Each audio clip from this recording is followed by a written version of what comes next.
Hi, and welcome to Digital Blitz. I'm Renee Brown, your host, and tonight we're going to be talking with Kayla Gilliam. She's going to talk about endometriosis, the way that she has suffered from it since the age of 13, and what she's having to do to live a normal life. This is a debilitating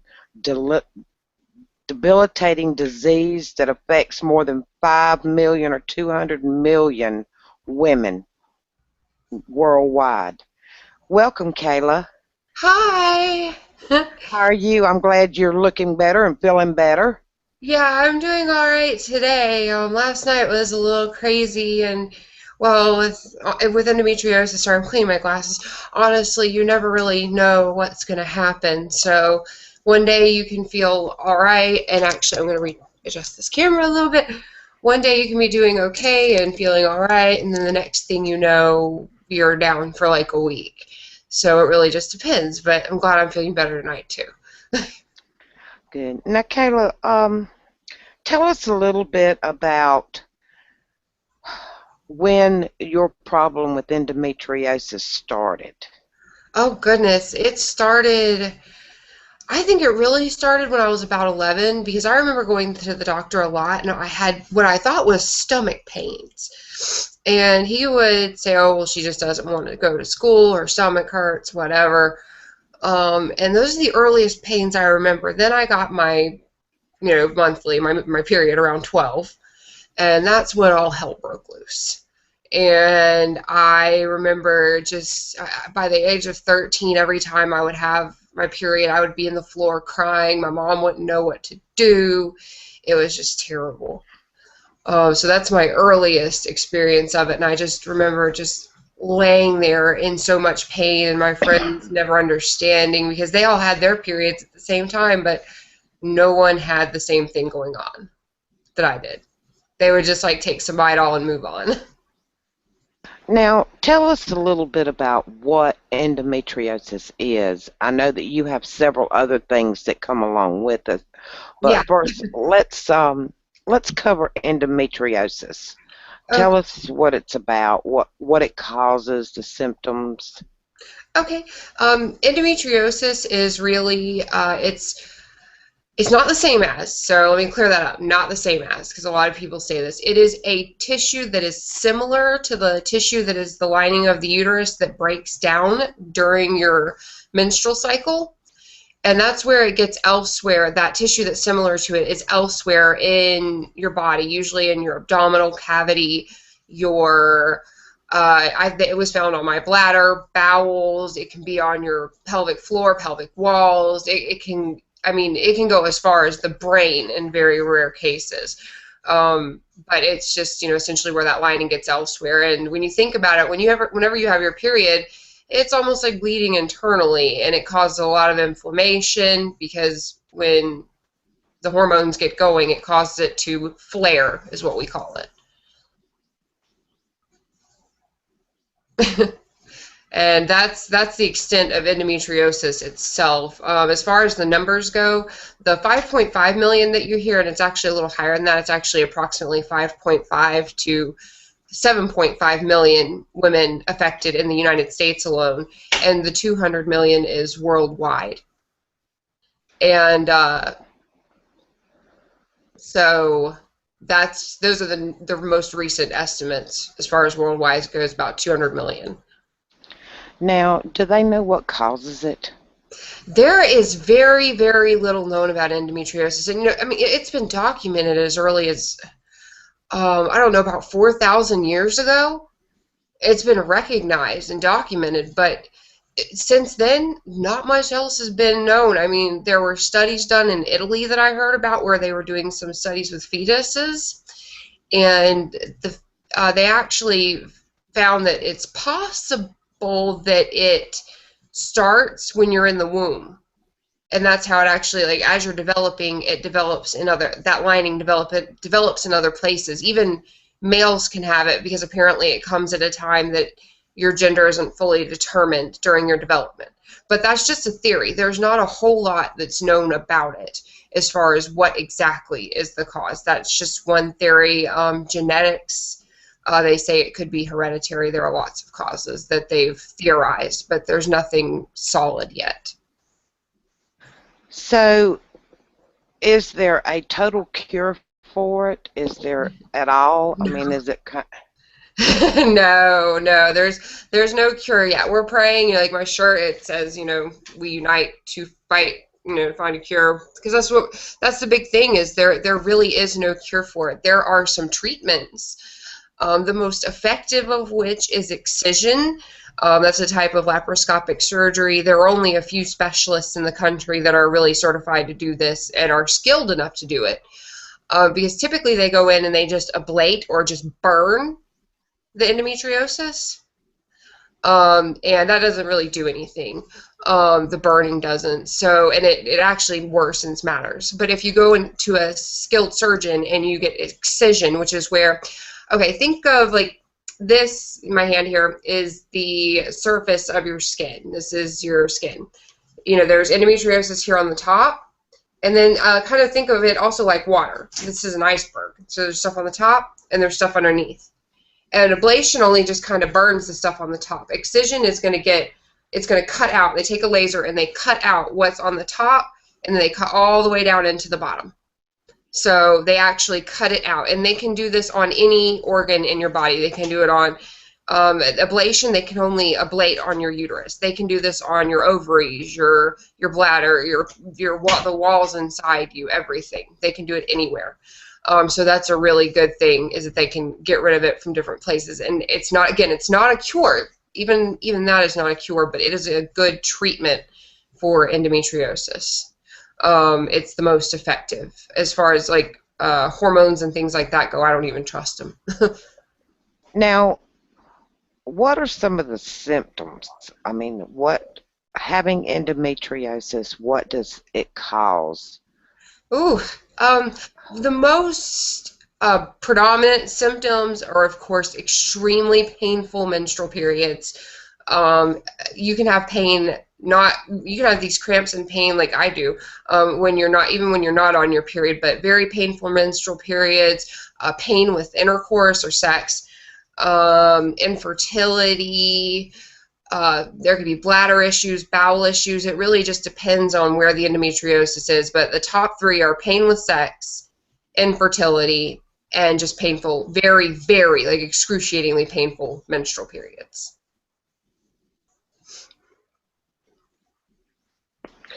When it causes infertility, correct? And you're fixing to have a complete hysterectomy. Am Yeah. I correct on that?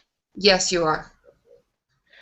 And there's no other way to prevent this? I mean, is this the last? Well, this is a last-ditch effort on my part because I don't just have endometriosis, like you said. I have a couple of its ugly cousins, what I call them, which is polycystic ovarian syndrome, which makes infertility even worse. And then also adenomyosis, which is endometriosis of the uterus. Just to put it simply, it's essentially where the endometriosis buries itself in the lining of the uterus, or not the lining, but in the muscles of the uterus. So the problem with that is there's no way to get that out with surgery other than just a complete hysterectomy. So for me, it's a last-ditch effort, and I don't want anyone out there, no one, do not let anyone lead you to believe that if you have endometriosis that a hysterectomy is going to be a cure for you, because it's not. A hysterectomy is not a cure for endometriosis because it tends to be in more places than just on the uterus. Now, I've already had all the endometriosis excised from my pelvic walls and the walls in there and the bladder and bowels, and it's been excised from everywhere else. It's the adenomyosis that is really causing my hysterectomy personally. You have, I mean, was it all over you? I mean, inside? Yeah, they found endometriosis and adhesions all over the place when they were in there. Some, like I said, some spotted on my bladder, my bowels, on the I don't know what you call it. It's like pelvic floor, there's a name for it and I forget it right now, but it's like your pelvic floor and like inside your pelvic cavity. It can be, it was on my appendix. They took my appendix out too. A few years ago, my gallbladder failed and they suspected that was from endometriosis. So it can get just about anywhere. And how fast does it grow? I mean, does it grow Um, fast or is it just a slow growing process? there's some debate on this, on whether it grows and spreads, or if essentially there's a couple of things. There is the thought that it can grow and spread and it can do it rapidly, or that it's something that, like, essentially you're just, when you're born and you have endometriosis and you have that amount and it doesn't tend to spread, but it can deepen. The adhesions and the endometriosis itself can deepen where it is. So I'm going to say it does not spread. I don't want to say that it spreads because I believe that's incorrect. I believe that it just, over the years, if it goes untreated, it deepens. It makes it worse. It makes it harder when they go in for excision. So, I mean, because it can penetrate very deeply. Some women have had to have their bowels resected, like bowel resection, where they actually cut out pieces of their bowels to get rid of the endo on their bowels. So it can deepen, but I don't want to say that it actually spreads. What exactly is Endo Sisters? I know that you belong to a group on Facebook that are, Oh and I yeah, see them. yeah. Endo sisters. I mean, essentially, it's just women with endometriosis. We all call each other endo sisters because we share the same disease, we share the same struggles, and for many, many, many years, a lot of us have felt so alone because we know a woman with endometriosis doesn't tend to talk about it. We don't tend to talk about it to our friends, our family, not anyone. And it's through the, I guess, the glory of social media that recently we've been able to connect with each other and start being able to support each other, because I can go into a place and people come to me. I have people come to me all the time, and that we can vent to each other and say, oh, I've had such a bad day with this or that, and we have other people who understand, and that's why we call each other sisters, because we tend to be as close as sisters, and it's just, they're all a wonderful group of women, and I'm happy to be a part of them. Now, you've been fighting with this for what, 14 years now? Yep, yep. Well over a decade. I was diagnosed at the age of 15 officially, um, via laparoscopic surgery, but I was showing symptoms as early as 11 or 12, and I'm 27 now. So, yeah, about 15 years. Now, we're doing a fundraiser also, so if anyone's listening, um, we had to cancel last night because Kayla wasn't feeling very well and she had some other things or issues going on. But I have her website up at GoFundMe on here on the showcase. And if you are listening, just go donate $1. Excuse me, I just sneezed. I'll be right back. How Just embarrassing. just donate $1. $1 will help. Um, $5. Anything helps. It adds up. And she has to have this surgery by December the 25th. Am I correct? It's actually, yeah, September the 25th. Oh, So September the 25th. yeah, we're actually working with just a few weeks. It's scheduled for less than 3 weeks now. So Thursday, September 25th is the day of my surgery, so I have to raise the money before then. I just got some news from the Center. Sorry, I'm trying to get comfortable again, for the Center for Endometriosis Care, and they're going to work with me. So the main things I need to worry about is, there's 2,750 that I have to finish putting down with them, 2,750, and then the hospital wants 3,000 down, or 3,500, somewhere between 3,000 and 3,500. They keep giving me different numbers, so I stick with 3,500. So it's approximately $6,000 that I'm looking at total. I don't have any health insurance, so that's the overall cost without health insurance. Self-pay.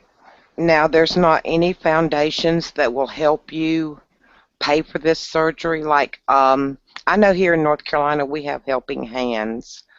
We have there's several places, even the hospitals work with you if it's a necessity and you have a matter of life and death. Could this possibly be a life and death situation? Well, my every case is a little bit different, especially with endometriosis and with me having polycystic ovarian syndrome and as many ovarian cysts as I have rupturing a month right now. I had one rupture about a month ago that was hemorrhagic, meaning that it was just bleeding, and they almost took me into emergency surgery. Though most cysts, they're pretty benign. But endometriosis itself is not deadly. It doesn't kill you. There have been, and God bless these women, I feel horrible for them, and I've been praying for them within the past few months that have taken their own lives because they felt like there was no other way out of it. They just, and I've been there. I've been to that dark place where I guess they were, and they felt like there's no way out of it. But as far as healthcare goes, there are no foundations that I know of. As a matter of fact, it's always been my dream to start a foundation for women at some point to specifically help with women with the costs of their surgeries and healthcare treatments that come with endometriosis, because oftentimes we can't work, or if we do work, it's part-time, or I mean, I'll be honest, I can't count the number of jobs I've been fired from because of attendance. Just like yesterday, suddenly I was sick, I couldn't get online, and that happens with work and school and everything else too. And the hospitals, like the one that I'm working with, they're trying to work with me, but essentially the 3,500, like their actual cost is $30,000. So they're looking for about 10% of that down to get it started. But so far as I know, there are no programs to help. I just have to raise the money as best as I can. But I'm hoping one day I will start a foundation, nonprofit that will help women that are in my situation, so no one ever has to deal with this again, because it's hard. It's hard trying to raise these funds. Now, why? All right, you have to go to an endometrious hospital or center to have Well, this I go to surgery done.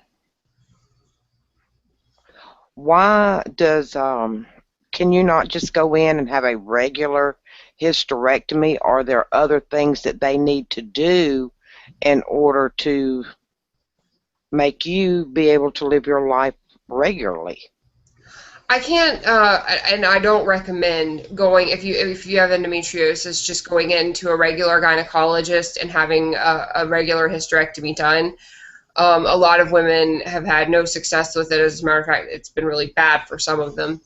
Um, with endometriosis especially, and in my case with the adenomyosis, and the fact that there still could be some endometriosis left in there, I only recommend going to one of the endometriosis specialists, like mine is Dr. Ken Cinervo at the Center for Endometriosis Care in Atlanta, Georgia, and letting them handle it, because he is an endometriosis specialist. I believe it's some like 98% of gynecologists have no idea what they're doing with endometriosis. They're very undertrained. They don't know much, and that's why I've ended up being this way for so long, because I went to several different just regular gynecologists, and they would try this pill and that pill and patches, all kinds of weird birth control. I've been through research studies, and then finally I found the Center for Endometriosis Care, and I found Dr. Cinervo, and I found a team of people who understand me. And they went in and they did the excision, and that went well. But unfortunately, with the adenomyosis and the PCOS, my uterus is going to have to come out. But I would only trust them to do it because he could go in and find other areas of endometriosis that maybe he missed the first time. As he's taking out the uterus that he finds, and he can get rid of them to ensure that when this is over with, I'm not going to have any more surgeries. I've already, this will be my 5th or 6th. Well, this will be my 6th surgery where they've gone into my stomach, but my 5th official surgery for endometriosis. Or in this case, it's adenomyosis, but they're going to, on the thing, it says lysis of lysis of adhesions, excision of endometriosis, and then full laparoscopic hysterectomy.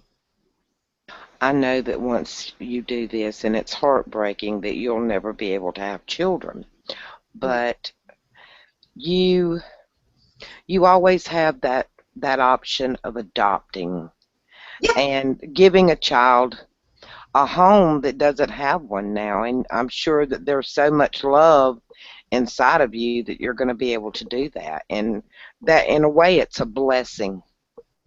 absolutely, absolutely. And it's, I mean, everybody, I mean, we're human. We are made and we are programmed to procreate and, reproduce. That's what we're programmed to do. So, of course I have baby cravings, and of course I would like to have my own biological children that carry my genes and can carry them on. I mean, that's what humans want to do. We want to pass on our genes.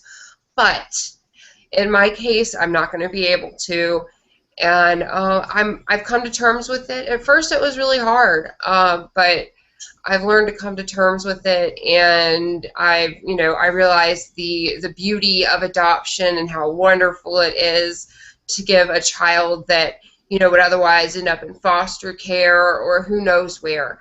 A loving home, and any child that would come into my home, I love just as my own. So I'm not I'm not put down. I mean, maybe a little bit, I guess, by the fact that I'm not going to be able to have my own children, but, adoption's definitely in the future. My mother adopted a child at 6 months old when Oh, she was 51 years old wow. and raised him. And That's so, she told me one time that it was the most blessed thing she had ever done, other than having us two girls. So oh, it kind of, and she had him spoiled too, let me tell you. But I'm sure that makes me teary-eyed. That's so sweet. but she there was like 30 something years between him and I. So I Oh, was in my 30s when she adopted him. wow. But you know, endometriosis is a disease that you really don't hear a lot about. I knew about it.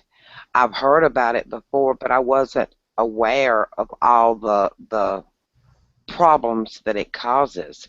And then I got to knowing you, and I've seen what it does to you and heard. And I guess I'm amazed at you being able to stand up and fight against it and help fight other people, with other people. Yeah, it's devastating for all women who have this disease. And like I said, most of them do not talk about it. I'm one of the rare few that will stand up and say, you know what, forget the rest of the world, forget what everybody thinks. I'm not gonna sit here and suffer myself. I'm not gonna let others suffer. Yes, I am raising funds, but the goal of this is to raise overall awareness of endometriosis for other women with it. And so many women feel alone, and I know that feeling. Like, it makes me sad thinking about it. I know that feeling all too well, to sit there and just think there's nobody else out there. Nobody realizes what I'm going through. Nobody understands. Nobody believes me. And that's what a woman with endometriosis has to go through just about every day, because there are going to be a certain number of people in her life, no matter what, that don't believe in what's going on. And that's why Endo Sisters are so important. And the thing is, we have to raise our own awareness. As sick as many of us are, and every case is different. Some women just have the really painful menstrual cramps, and once a month they're just kind of down a little bit. But for me, my case personally, and there are many other cases like mine where it's a daily struggle, daily, to get out of bed. I have to take my pain medication when I wake up in the morning before I can even get out of the bed just to use the restroom, because it hurts that bad. Um, so it's really unfortunate that a lot of women suffer in silence. They call this the silent health epidemic that you have never heard of, because even like you said, you'd never really heard of it before until getting into contact with me, and now I'm sure you've seen other women posting on my wall on Facebook and on my fan page and things like that, and sharing their stories and sharing how hard it is. And if there's any women out there who are seeing this, who if you suspect you have endometriosis, contact me. You can go to endomarch.org. If you're not in South Carolina, which is where I am, I'm a precinct manager for the Worldwide Endo March here in South Carolina. But you can find precinct managers in your area if you're not in South Carolina or the United States even. But there are so many resources out there to help you, and there are so many women. I mean, there are 200 million of us worldwide. Nobody's alone. But it's such a daily struggle, and it's terrible what women have to go through. I mean, I know lots of others that have been told this. I mean, we've been told we're crazy, we're hypochondriacs, we're liars, we're whiners, we don't have a tolerance for pain, none of which are true. None. Not a single bit of that. I imagine that having this disease is also hard on your relationships as well. It causes a lot of problems with them, doesn't it? Yeah, when you're talking relationships, I mean, in all aspects of relationships, friends, family, your significant others, I mean, there are, even myself, women that part of their divorce has been because it's too painful for them to have sex, and they go through divorces. And, lots of other awful things in their personal, relationships with their significant other, be it male or female, because they can't have sexual relations because it hurts too much, and the partner doesn't tend to understand that, and then they end up, breaking up, divorcing. I've been through some bad stuff with it myself. Friendships are hard because it's hard to be able to tell your friend, hey, let's have dinner on Friday. And then all of a sudden Friday comes around and you can't get out of bed, and your friend's ready for dinner, and 2 hours before, or sometimes even less, you're like, I'm sorry, I can't make it, I'm too sick. And they don't understand. I had a friend, I knew her for so long, since we were in 4th grade, and about 6 years ago she stopped talking to me altogether, I guess because I seemed flaky all these years. And she knew about my endometriosis, but I never talked to her about the full extent of what I would go through. And that's another problem, is we don't tend to share with our friends and family how bad it truly is. So they think that, hey, Kayla just doesn't want to hang, like me, Kayla doesn't want to hang out anymore. They don't care about me. They don't care to spend time with me. All they do is sleep. There's so much that comes with it. Even relationships as far as employers is terrible. With your coworkers, gossiping. Well, why does she look okay on the outside, but she's missing work every other day? There's a lot that goes with it. And I think it's important also that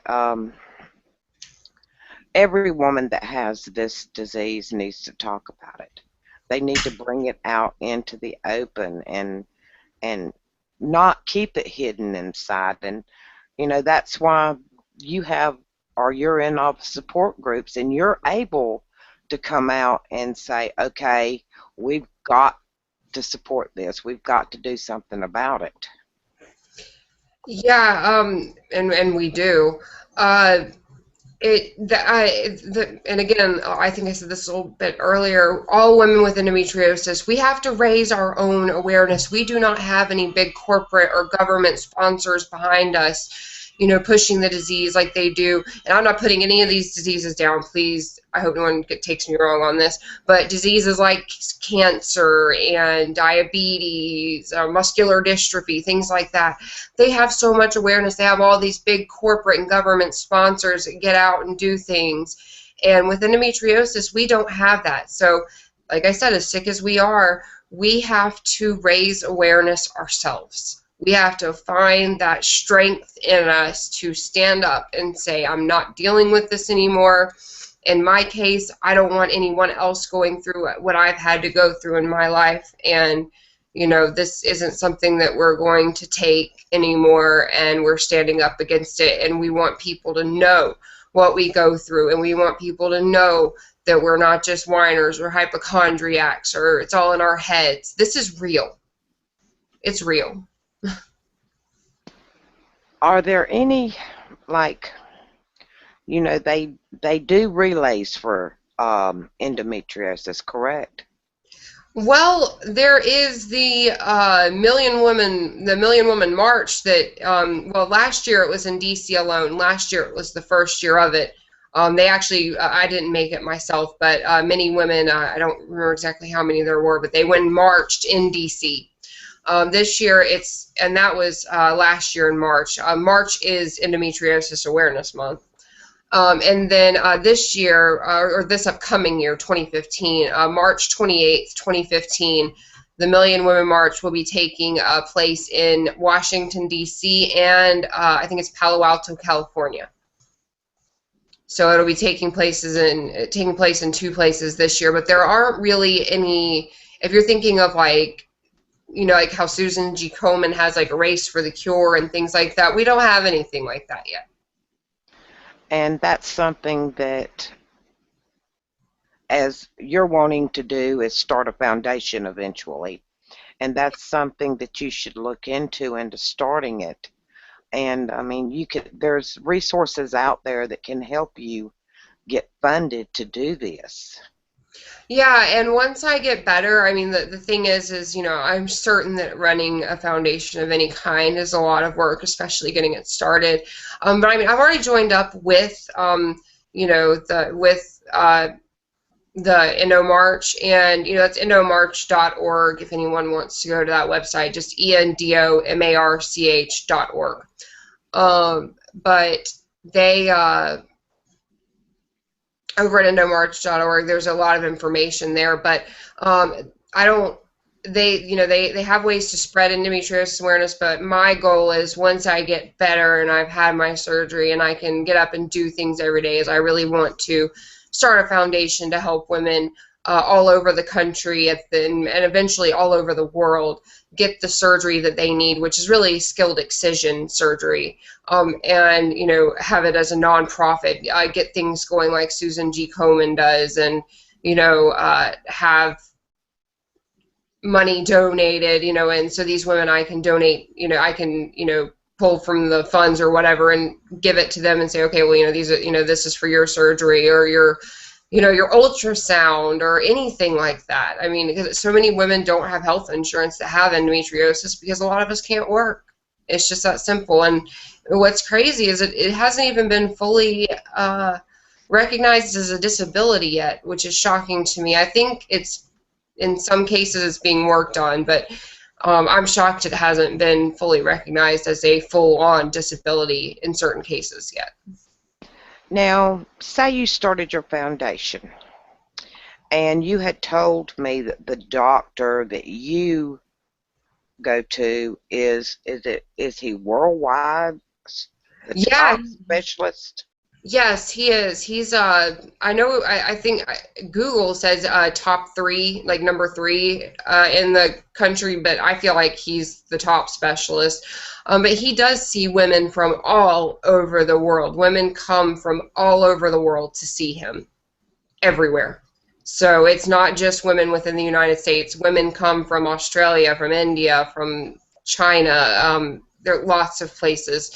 When I was in the hospital after my excision, I was talking to some of the nurses, and they were explaining just like how worldwide it is as far as my doctor, Dr. Ken Cervo, the Center for Endometriosis Care, how many women from all over the world that he sees, not just the United States. Now, with this foundation, would you recommend him? Would you prefer that everyone that you deal with at this go to this doctor? Well, there are several that are really great. I personally would recommend Dr. Cinervo because I've had experience with him and his staff, and they are angels, and I believe they're amazing, and they were the first to ever really help me. There are others, as far as the EndoMarch goes. There's Doctor, and I want to pronounce this right. I think it's Najat, but it's spelled Nezhat. He's great, and I believe he also has a niece and a nephew, or maybe a niece and a son or something like that. But they're all in together. They're excision specialists. They were actually, I think they were there a little bit before Dr. Cinervo, and Dr. Cinervo's partner was actually Dr. Albee. And Dr. Albee, he retired last year. I believe it was last year or very early this year. He retired. He still reviews cases, but otherwise, he doesn't do any of the surgeries. And then there's Dr. Redwine. So there are other specialists out there. Dr. Kangwausa, or Dr. K, I believe he's in New Jersey. He was Dr. Cinervo's fellow when I had my excision, and now he's doing excision himself out of his own practice. Dr. Cinervo actually trains and has fellows that come in and train with him, and then they go off to do excision themselves now. So I would recommend any excision specialist that is accredited and has been trained properly. But personally, I would go with Dr. Cinervo just because I've had experience with him. I love him to death, and he's wonderful. His staff is wonderful. But there are other wonderful skilled excision surgeons out there. They're just few and far between right now. They're looking to, like I said, Dr. Cinervo's training. So hopefully there'll be more in the future. Now, do you know if they're doing research on this to find out what actually causes it? Yes, billions of dollars. Well, no, I don't even want to say billions. I'm sorry, it's late here. It's like 10:30. There is money every year. I mean, hundreds of millions of dollars that get poured into research for endometriosis, finding a cure, finding out what causes it. But there really isn't enough funding. And that's why we've got to spread this and try and get, government and corporate sponsors to help fund the research and fund it so we can better understand it. But as of right now, there isn't a whole lot in the way. I mean, there are lots of studies underway, but we just don't know enough. It's crazy with the advancements in modern medicine that we don't know much more than we did 100 years ago about it. Now, That's Kayla, how mysterious it is. would you tell them a little bit about the fundraisers that you have going? Yeah. And give their links out, and that way, I mean, even $1, anything helps. Yeah, anything. I mean, one thing that I've stressed with everybody is, I don't want people thinking that I'm expecting like hundreds of dollars or bunches of money from, like one single person. That's not the case. $1 from several people, I mean, or $5, whatever you can give, it does help.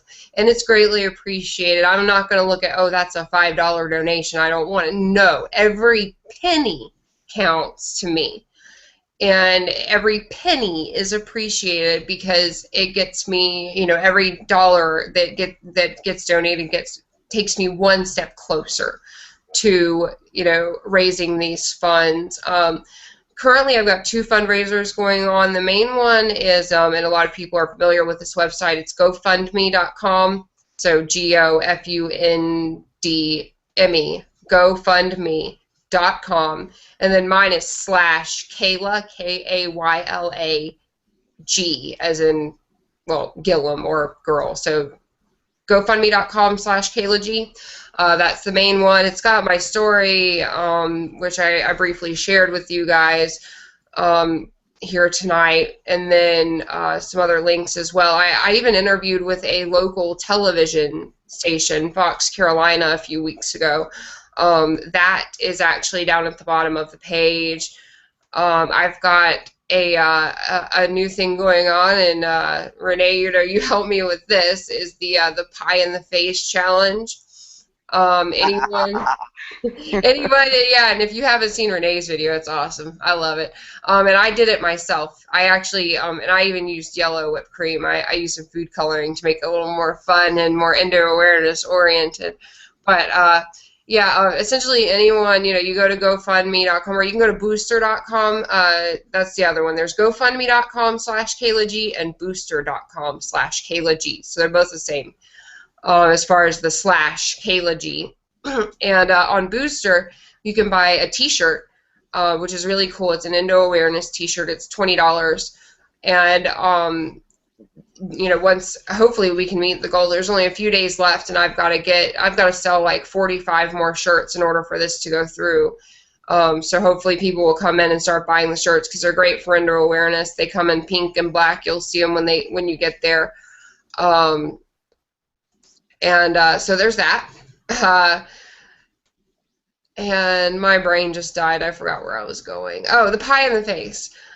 So either you can go and buy a shirt, or you can go to GoFundMe.com, and I believe GoFundMe.com actually has a $5 minimum donation. I'm not sure about Booster, but what essentially you do is you donate however much you want to, however much you can afford, whether it's $1, $10, or $100. I mean, it doesn't matter. However much you want to donate. And then you video yourself saying your name, how much you donated, and that you donated it to my hysterectomy cause, or whatever you'd like to call it. And I call it light at the end of the tunnel for Kayla. And so you would say that, and then you take a whipped cream pie. We're not talking like apple pies or anything that is dangerous and would hurt you. Just like a whipped cream pie, and you take it and smash it in your face. And it's so much fun. And I didn't realize, I watched others do it, including you, Renee, and I saw Denise, and there was also Rachel who did it, and her family did it too, and my niece did it, and it's so fun watching others. And then I did it to myself and realized it was fun having me do it too. So Yeah, it definitely makes you laugh. It does. That's the wonderful thing about it. Like, I know there are other challenges going around at the moment, but I would rather have a challenge that's fun and, it's like, oh, look at mom, she just smashed a pie in her face. I mean, because when you take that plate down, you've got that whipped cream on your face, it looks silly, and it's so classic, and it's easy and cheap and fun. And I also have a benefit. It's coming up at it's locally here in South Carolina. It's going to be in Simpsonville, South Carolina. Gigi's Food and Spirits. It's my it's a little bar that my aunt owns, and I'm actually going to try and set up while we're there a pie in the face station to help at the actual benefit. So that should be fun. I really. Because that's just something that even, adults or kids, whichever, I mean, anyone can enjoy that. And I hope you video that one. Oh, yes. I plan on trying to get someone with a video camera to try and video, like, the whole thing. I want to try and do it, like, at one time. Like, hey, everybody get here at whatever time, and this is when we're going to do the pie stuff. And then video it all at once, and then put it up on YouTube and get it out on Facebook and other social media, because that just seems like so much fun to me to have, like, hey, you can pay $5, and I don't care if they want to pie me, like I'll come out of there like covered in whipped cream. I don't care. It's so much fun. But they can pay to pie themselves or pie their friends. There's also going to be raffles and things like that for some really cool prizes, but. I think the pie station is going to be my favorite, because how fun is it to, like, smash a pie in your buddy's face? My neighbor was all for it. She just could not wait to smash it in mine. Yeah, my niece did mine. My niece smashed my pie in my face, and she was elated. She was so excited. She loved it. So now, are there any other things that you have planned, like for fundraising between now and the time you have to give it up? As far as fundraising goes, I mean, those are my main fundraisers. Just, I keep spreading the word. There is there is an event going on that you can join. I share it frequently on my Facebook page every day. I also share it on my fan page, which is facebook.com/EndoMarchKayla. So ENDOMARCHKAYLA. So Facebook.com/EndoMarchKayla. That's my fan page. And it says Kayla Endomarch Gilliam Endometriosis Advocate. And I do, share those things frequently on those pages. That way, I can kind of get the fundraiser out there online. So because I'm trying to do a lot of it online, but there's only going to just be the one actual benefit here in my area, and then everything else, I'm relying on the help of people online. And I know that's difficult because it's, some people might find it hard to believe. There are a lot of scams out there, and I know this. But I've provided and can provide anyone who's donated or who wants to donate with proof of the surgery. I can't show it here because it's paperwork that's like HIPAA protected. So if I showed it for all of YouTube to see, that could really actually put my surgery in jeopardy and they could cancel it. But if anybody would like proof, it can be provided. Now, have you thought about, you've posted posters and you've posted flyers and everything around, correct? Yeah, I haven't gotten to post as many as I want yet. I am still working on that. You're right. That's just something I forget things a bit, but yeah, that is something I've done. I'm still working on is getting things posted in the area, going around to local businesses and see if they'll post my flyer, or give gift certificates for the fundraiser. So yeah, that's one thing I've been doing and want to continue to do, but every day is different. I can say, hey, tomorrow I'm going to get out and go put out 10 flyers, and then suddenly wake up and realize, oh man, I can't do anything today. Or, it's such a struggle. It drives me insane. And like, it makes me feel so bad for all the other women that go through this. Like, sometimes I don't know how I get through it, waking up every day and not knowing what's going to happen, or if I'm going to end up in the emergency room. I mean, I end up in the emergency room 2 or 3 times a month. They know me by name there, and that's really sad. And that's one thing I'm hoping to stop with this hysterectomy, is stop those frequent ER visits. But that pain can get so bad that you feel like you're dying. It can get awful. Anyway, but yeah, I have lots of little different efforts going on, and I'm always open to new ideas. So if anybody has any new ideas, send me a message, shoot me an email. My email is endo, so END, then ENDO, endo, Kayla, KAYLA @gmail.com. I have a few more ideas that I'll give to you later, Oh, that you might can do down there. You know me and my ideas. Yeah, you Um, and your ideas. Well, hey, the pie in the face thing, like that is the most original. Like it's actually catching on. People are doing it for endo awareness, and I think that's amazing. Like I know that it was come up with, by you, and I believe Denise had a hand in this. Denise Ruiz, that's how she you did. pronounce it. She Um, did.